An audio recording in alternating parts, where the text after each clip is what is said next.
Are we ready?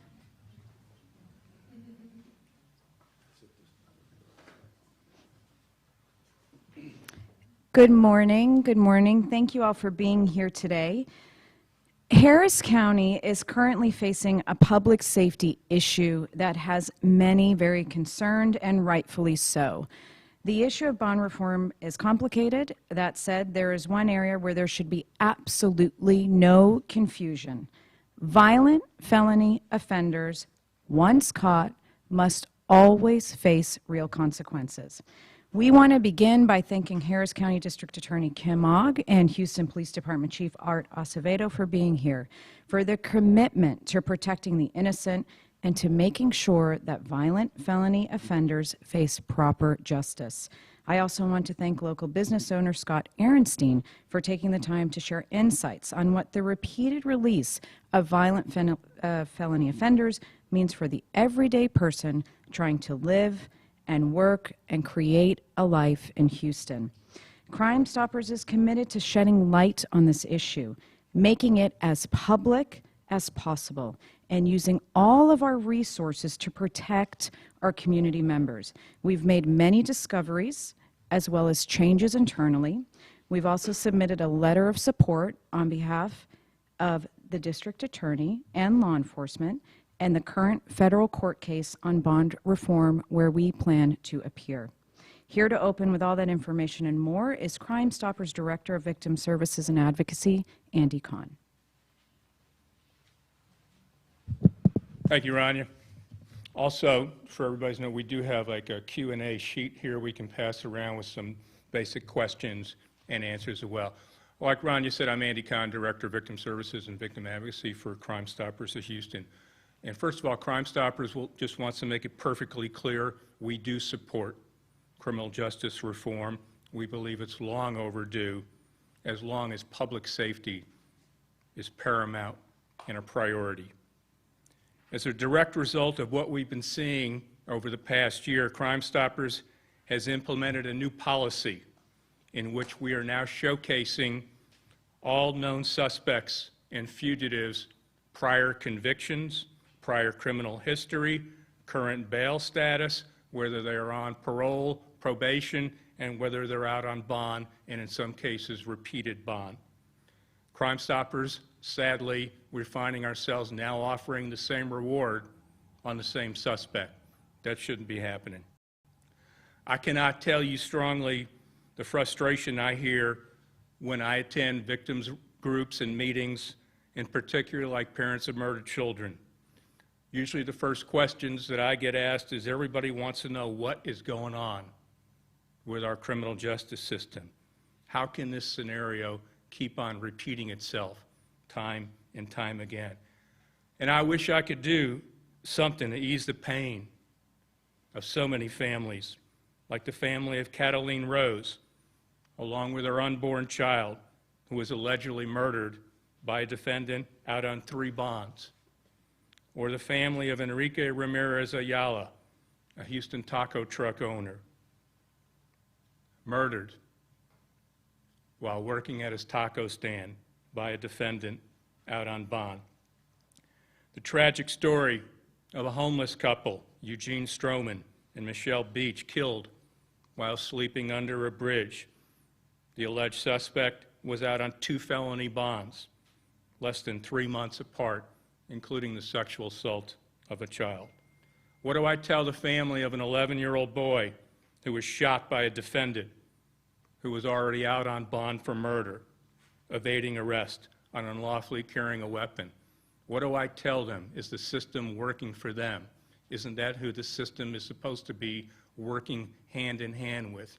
Crime victims. Crime victims should have a place, a table. They should have a voice in what's happening in our criminal justice reform. I'm going to get into a little bit later some of the numbers. You're going to see some of the cases that we're going to be profiling, but I also think it's important to clear up some of the misconceptions that are going around, particularly in the city of Houston and Harris County, as to how bonds are initiated, who is responsible for the bonds, and what actually the federal court hearing truly depicts on misdemeanor bond cases.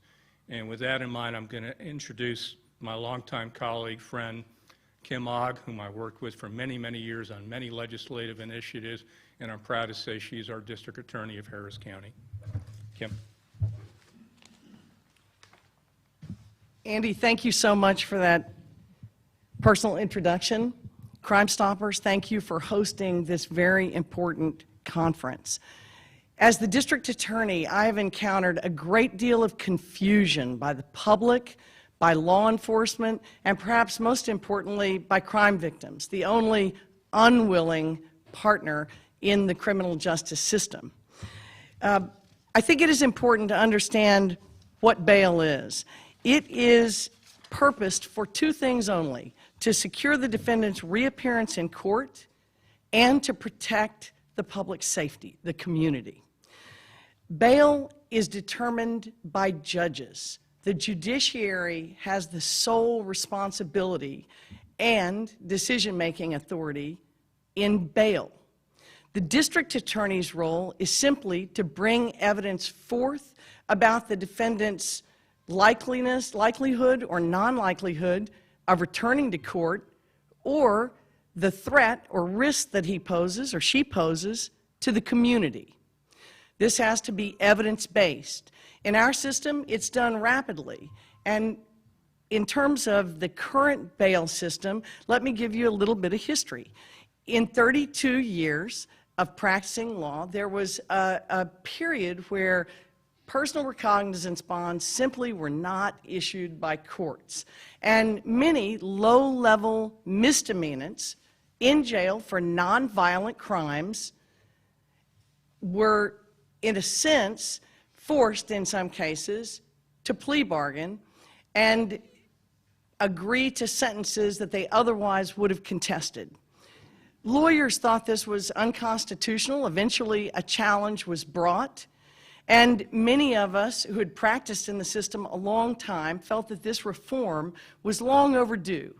And to evidence that commitment to bail reform, my office, in the first 6 months of my administration, began agreeing to personal recognizance bonds for low-level misdemeanor offenders accused of nonviolent crimes.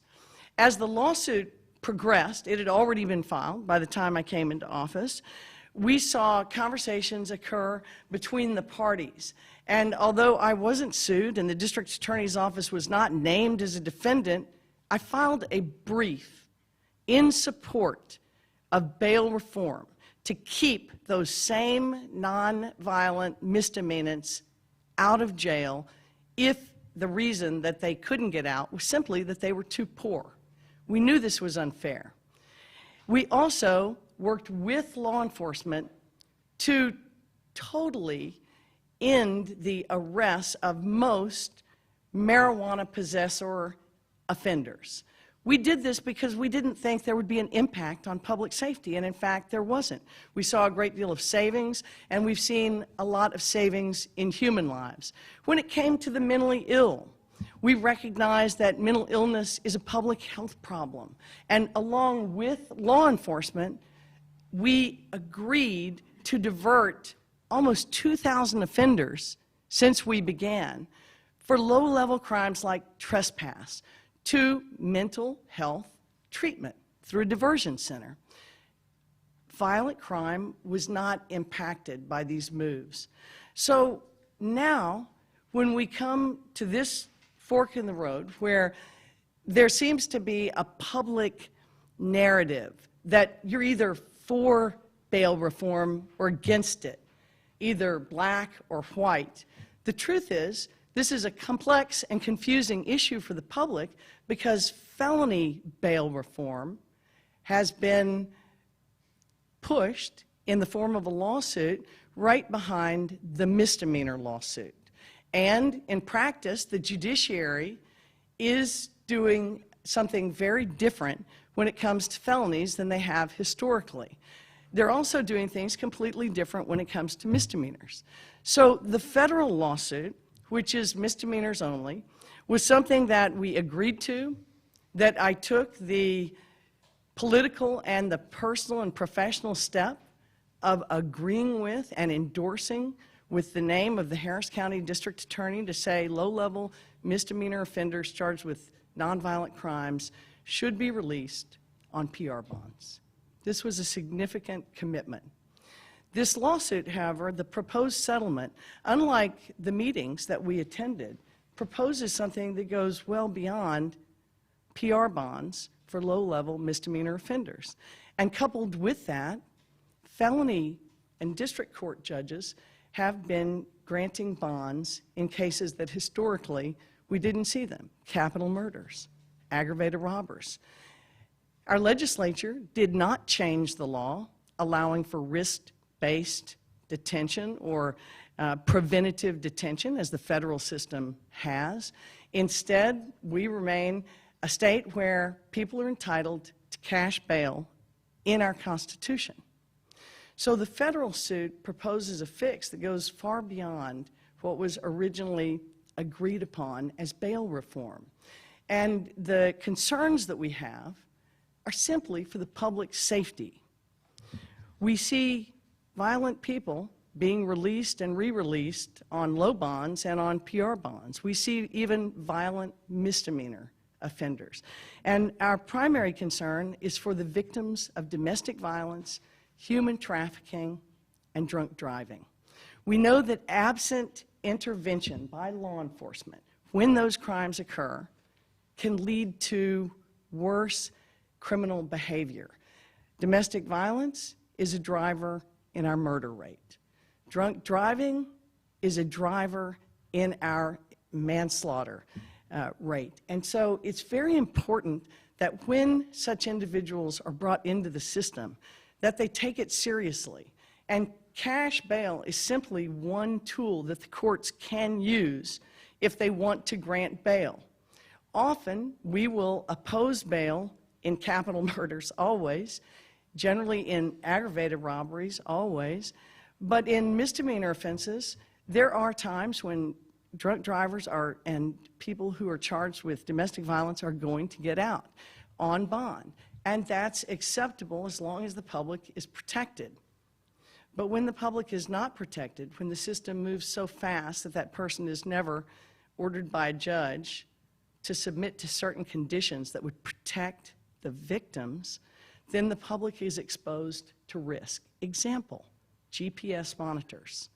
I have a great concern about the way GPS monitors are being utilized to protect the community. We see glitches in the system, yes, loopholes, where if a defendant didn't pay, then he wasn't monitored, where a defendant cut a monitor off and fled the courtroom, still being sentenced in absentia to 29 years. So we have dangerous people who are making bail, PR bonds and otherwise, in misdemeanor cases and felonies. The lawsuit only relates to misdemeanors, and yet the system, which will cost $97 million, is clearly being built as an overlay to include the felony federal lawsuit challenging federal bail. So our state needs a fix. We need a legislative fix to remove cash bail from the Constitution, to allow for preventative detention.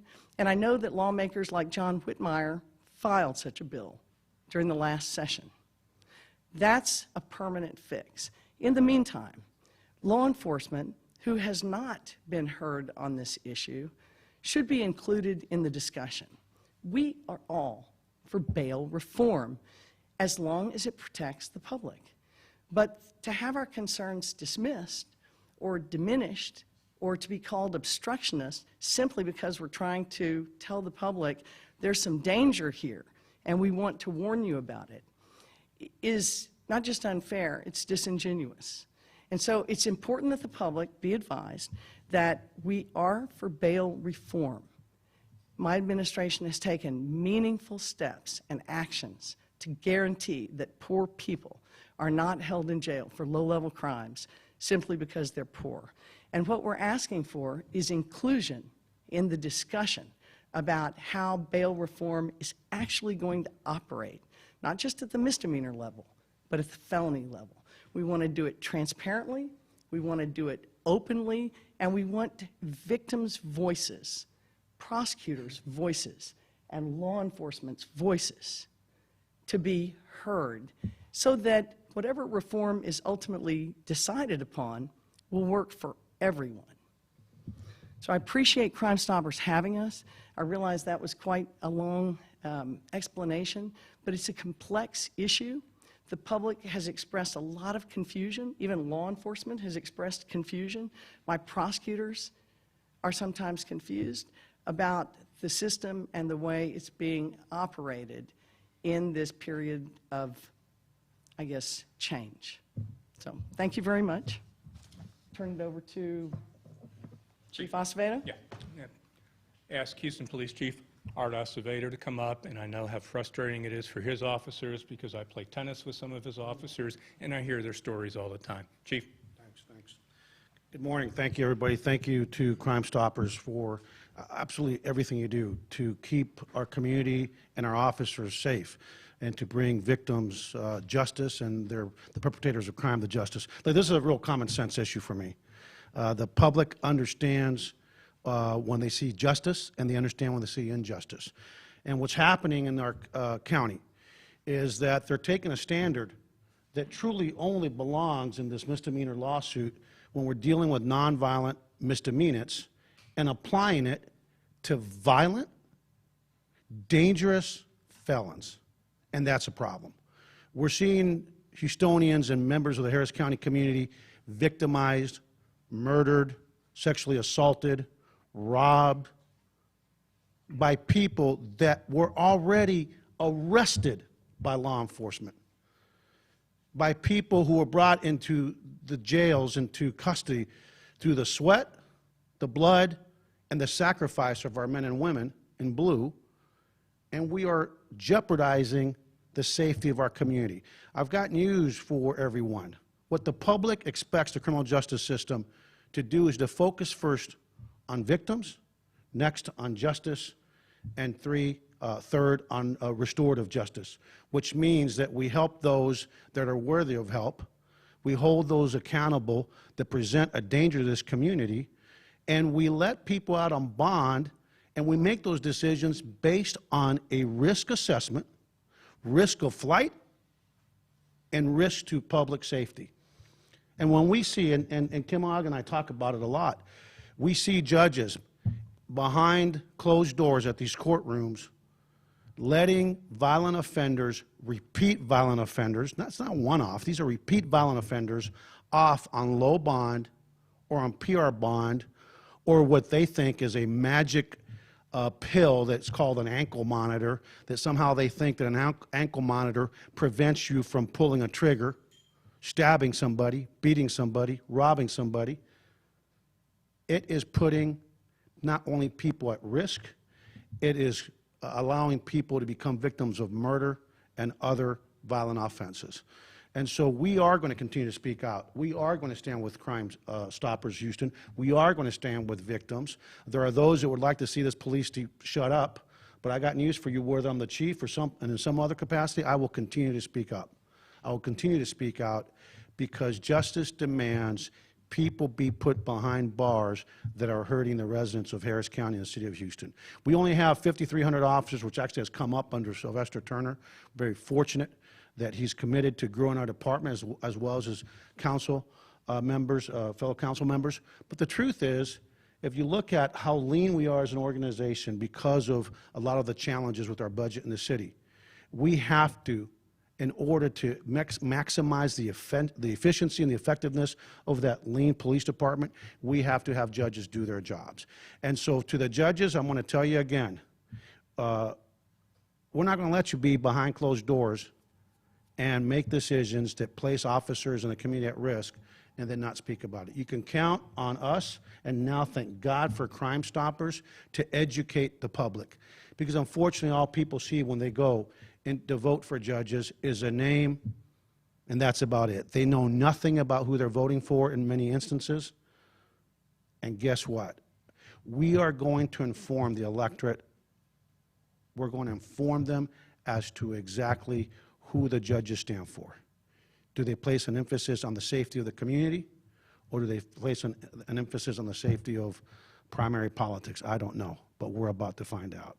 So I look forward, and I want to thank again Crime Stoppers for not just providing the actual rewards that you provide, for being an absolute partner with the Houston Police Department and all of our colleagues across Harris County to keep this community safe, but most importantly, knowledge is power, and we are going to provide the knowledge to the people of this county of what judges are doing in their courtrooms, and we're going to let the people in this county know when judges act with a wanton and willful disregard for public safety, place I don't know what first, because when you let a murder suspect out on a low bond, they didn't go out and commit another murder, or to go out and shoot a kid, or to go out and shoot at a cop, or to go out and rape or pillage this community, you are not doing the people's work. You're doing the devil's work. So thank you for having me. Thank you to Crime Stoppers. Thank you to Kim Ogg for being here and really leading on this issue and actually calling the community for action. But most importantly, thank you to the public for paying attention, because these issues are truly a matter of life and death for the people of Harris County. Thank you very much.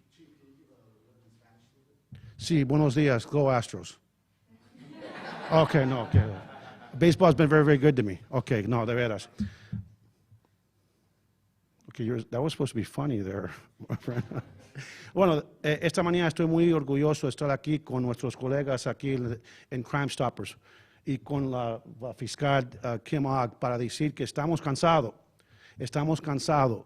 de los jueces en este condado que están permitiendo personas que han cometido crímenes violentos entrar por una puerta y salir por otra con una baja fianza.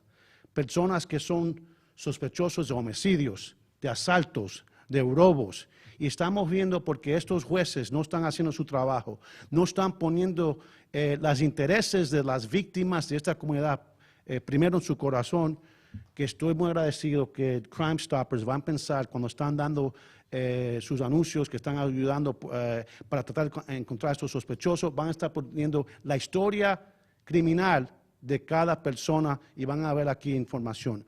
Así que queremos que la comunidad sepa que el Departamento de la Policía de Houston, nuestros colegas en los departamentos policíacos en Harris County, con el fiscal y con Crime Stoppers, vamos a educar a la comunidad lo que está pasando en las cortes.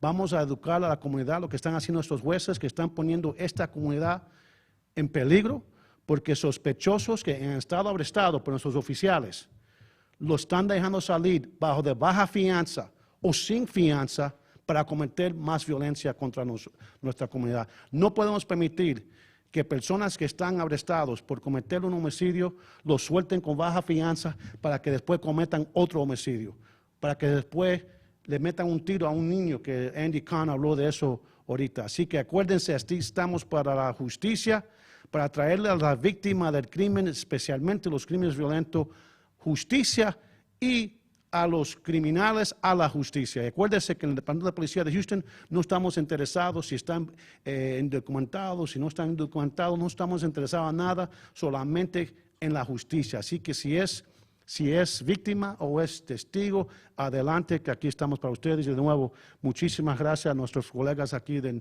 Crime Stoppers que van a empezar a educar a la comunidad, qué es lo que están haciendo estos jueces, perjudicando la seguridad pública de nuestras familias, nuestros vecinos y nuestros amigos. Muchas gracias.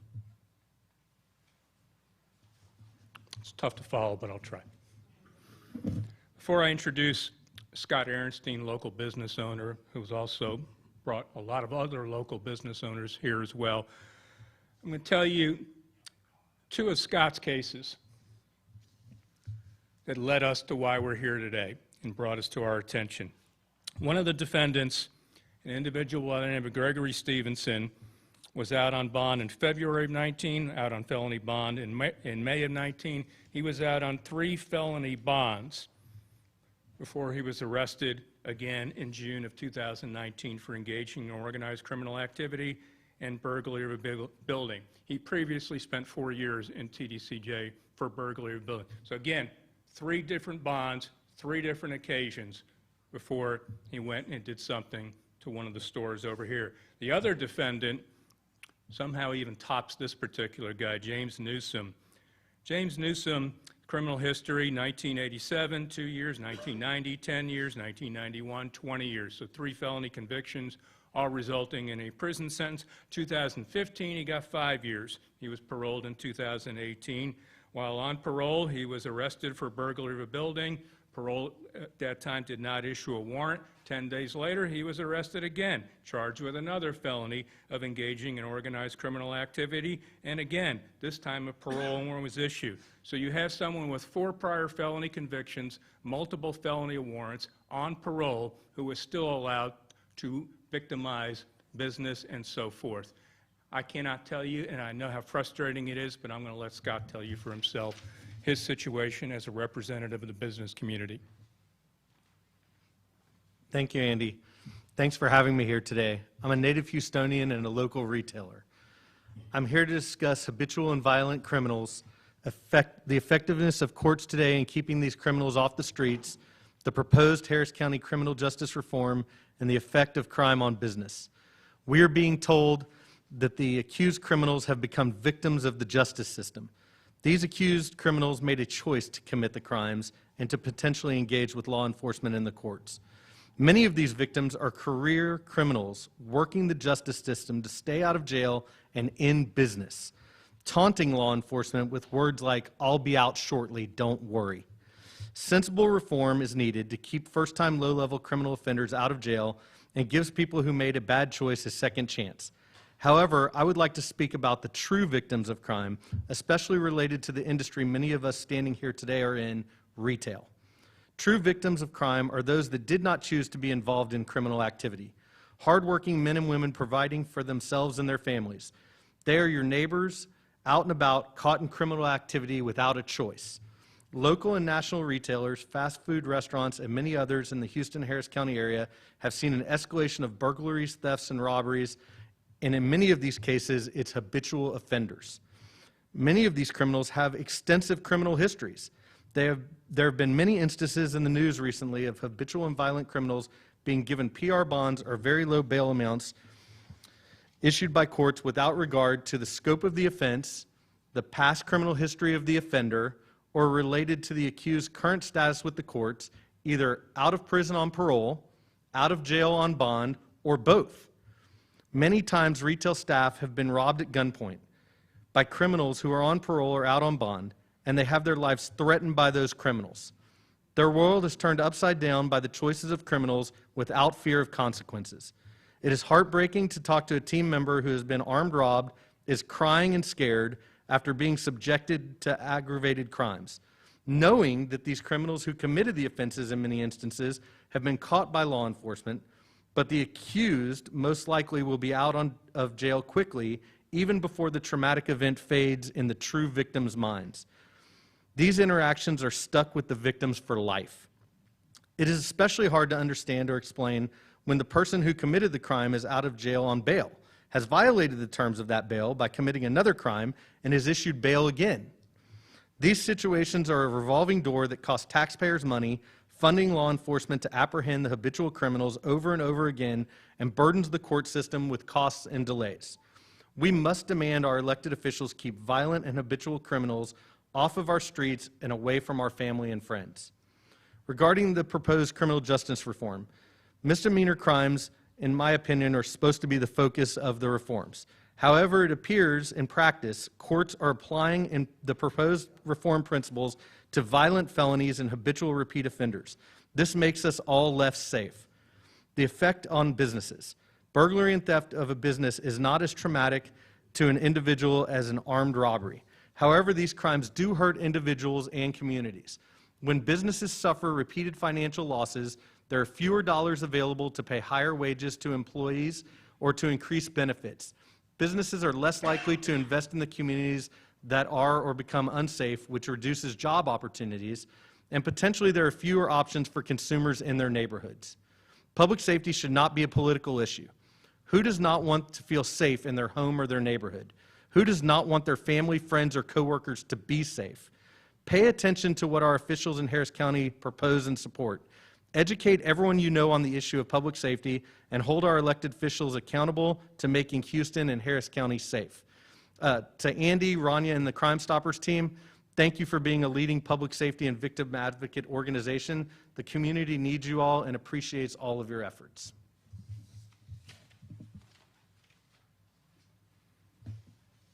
There are roughly around 3,000 defendants currently out on bond for aggravated offenses, including capital murder, murder, aggravated robbery, and aggravated assault. There's approximately 1,400 defendants out on bail for offenses including sexual assault, child pornography, and sexual crimes against children. It's troubling to us at Crime Stoppers, and it should be troubling to everyone, that we really have no idea how many defendants are out on multiple bonds and for what offenses. We don't know how many have forfeited their bonds, thus becoming fugitives from justice and ending up back where Crime Stoppers then has to offer repeated rewards. We don't know how many defendants are on ankle monitors, how many of those have violated their conditions. Are we keeping track of misdemeanor defendants being repeatedly released on bonds, and how often are they charged with additional crimes? Everyone who supports criminal justice reform should want to have as much information as to what is working and what is not working, and the objective is what is working, or are we putting our citizens at greater risk to becoming a crime victim? We're going to show several cases right here. It's kind of like a let's make a deal type of scenario right here. Cases right now that Crime Stoppers is profiling, offering rewards on again, repeated offenders out on bond, and we're asking for the public's help right now because the public, you are our eyes and ears out there. We're going to start showing you some of these cases. Hopefully you recognize them. Call in a tip, 713-222-TIPS. Go online, www.crime-stoppers.org. You can submit a tip on our mobile app available in over 20 languages. You may be eligible for up to a $5,000 reward for any information leading up to the arrest of these wanted fugitive suspects. So I'm going to ask Signe over here. We're going to turn over, let's see, door number one. What do we got here? All right, this particular individual was just recently in the news last week. I'll try to pronounce his first name, Berzwan Alfred. Berzwan Alfred was on trial for aggravated robbery, also in street terms bank jugging. During the trial, he was on an ankle monitor and removed his ankle monitor, and before the jury could come back and convict him, he fled. The jury did sentence him in absentia to 29 years. When he was following people around trying to take their money, at one time the police chased him, he fled, ran several lights, putting how many people in jeopardy, and then crashed his car into a pole.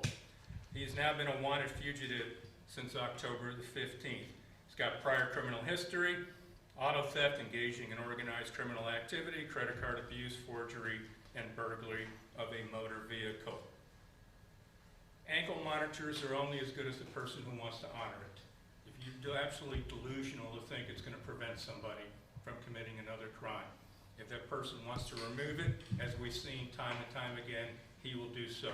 But it's imperative that we get this particular person off the street. He knows he's going to prison for 29 years, so we can only imagine what is going through his thought process, not wanting to go back to prison. So again, situation right here, he was out on bond. He had also violated his bond on the ankle monitor numerous times.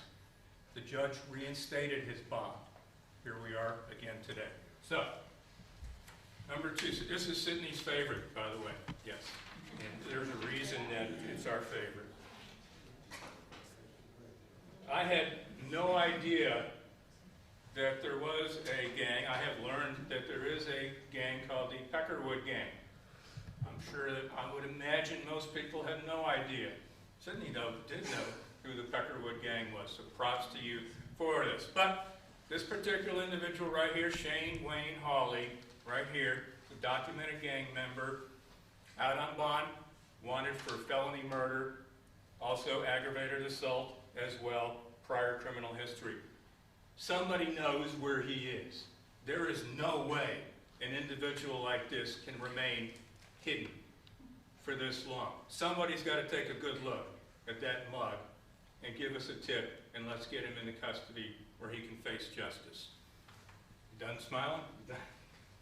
Next, the last one but not least. This was one we just featured last week in our Fugitive Friday.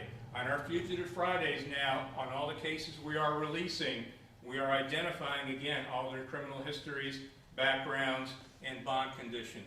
Quincy Waller was on bond for impersonating a police officer, theft, and sexual assault of a child. His whereabouts are unknown. He is a fugitive from justice. As you can see from his prior criminal history, he's, obviously he likes to impersonate a police officer because we have 6 convictions including that. He was also sentenced to prison in 2009. We are again asking for the public's help in getting this person taken off the streets before he reoffends again and again and again. There's been several other cases in which Crime Stoppers has profiled, in which fugitives have been caught but are now released on bond. And again, the key word is we profiled them as fugitives. One of them is a well-known human trafficker by the name of Jacques Adams. He was featured prominently when we did a piece on human trafficking, wanted fugitives. He's a multi-state trafficker who actually branded and tattooed his victims with his name on their necks. He has numerous prior convictions that were brought to the court's attention in Tennessee and Georgia. He is a multi-state, multimedia human trafficker. When we identified him, we did eventually get him into custody. He is now out on not 1, not 2, but 3, but 4 felony bonds. He is back in the community. He is also a well-documented gang member, and he's a member of the Gangster Disciples. So we took all our time and effort into bringing these people back to the community, asking for your attention. I cannot tell you how much that this does for victims' families, what it does to the persona, what it does to the mindset, what it does to law enforcement, what it does to members in the district attorney's office, and just what it does to the public itself, and particularly the business community, when we repeatedly let out time and time again offenders to do what they do best. It's a simple risk versus reward. There's very little risk and lots of reward right now. We appreciate everybody that was here tonight. We appreciate everybody here today. We appreciate Kim. We appreciate Police Chief Acevedo. More importantly, we appreciate the members of the business community for coming out and taking your time and letting a face beyond this, letting people know that when you have someone that robs your store, takes your store, puts a gun to one of your employees, that just doesn't go away. You remember that for eternity. So we're going to be keenly cognizant of what's going to be happening next Monday in a federal court. Crime Stoppers is going to be there in partnership with the district attorney's office and law enforcement. And most publicly, we feel it's important for the public to be involved, because if it happened to them, if it happened to all these cases that we've identified, it's going to happen time and time again, and it's time we put a stop to this. So we'll be more than happy to entertain any questions. I'd also like to thank our law enforcement detail in the back right there. We appreciate you guys so much. Thank you for being here today. So if there's any questions or comments, again, this is an issue paramount to public safety, and of course, that's what we're here for. Thank you. Andy, Yes. is there, in these cases and the others you mentioned, is the position that Crime Stoppers taking that there should have been no bond in these cases, or where would the corrective action have headed on these cases? Corrective action is once they had either posted bond and then were rearrested again on bond.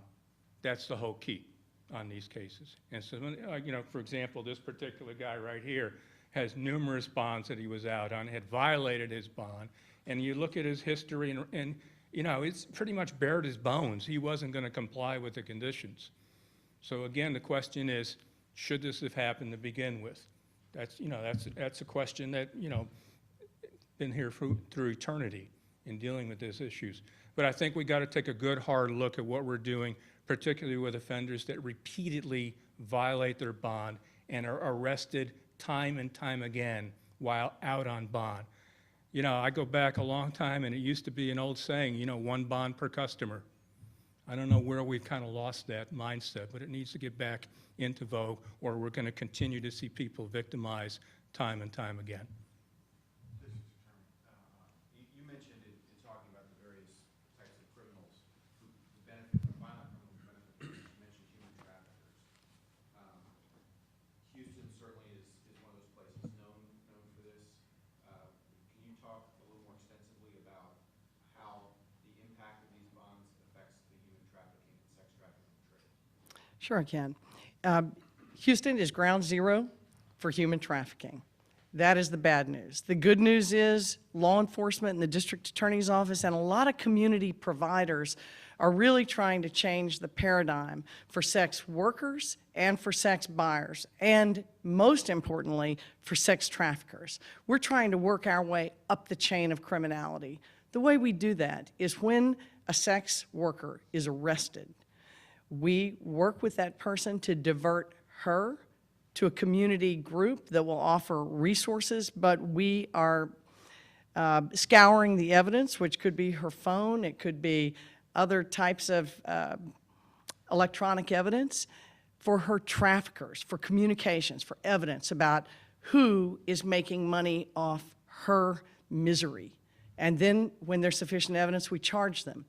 When sex workers are given cash bonds that are low, many times their traffickers will post those bonds, and the woman is released right back into the custody of the very person who was forcing her to sell herself for money.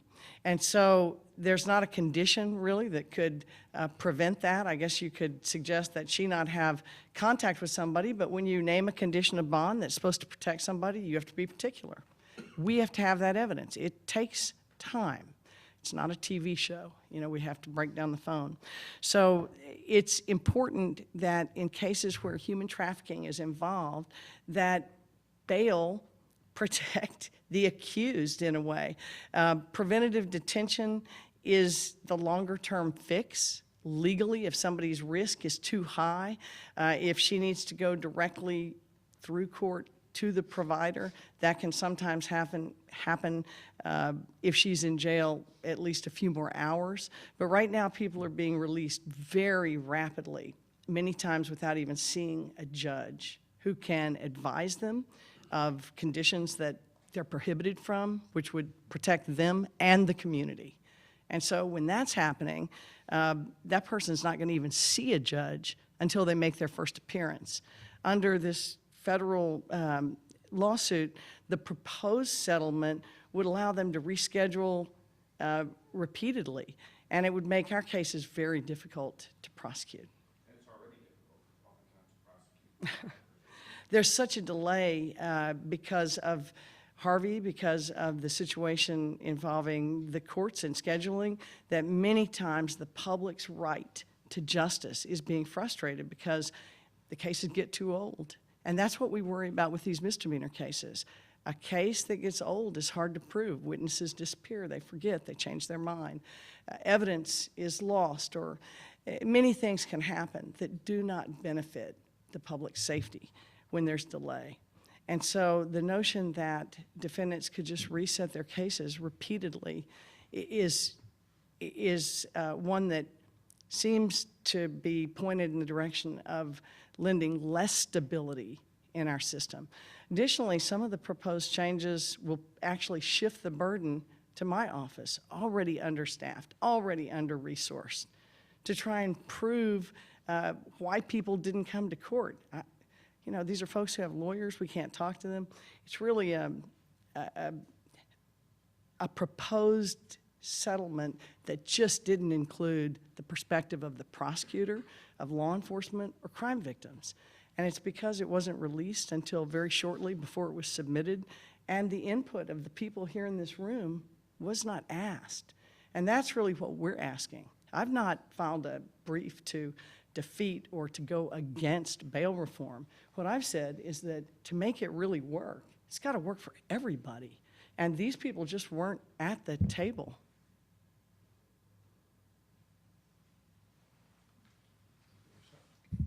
Thanks, guys. Also, just one last thing, I'm sure Chief Acevedo's won 2 bets so far with Tampa and New York, right? So I'm sure you're going to win a 3rd bet. I don't know, can you bet? I cannot bet. You cannot bet. Okay, but It's not a bet, it's a challenge. it's a challenge. Okay, let's paraphrase that words. And I know Crime Stoppers, you don't know this, Rania, but we're going to offer a challenge to our counterparts in DC as well. So on behalf of everybody here, let's go Astros. We appreciate everybody being here, and let's make the community safe. Thank you.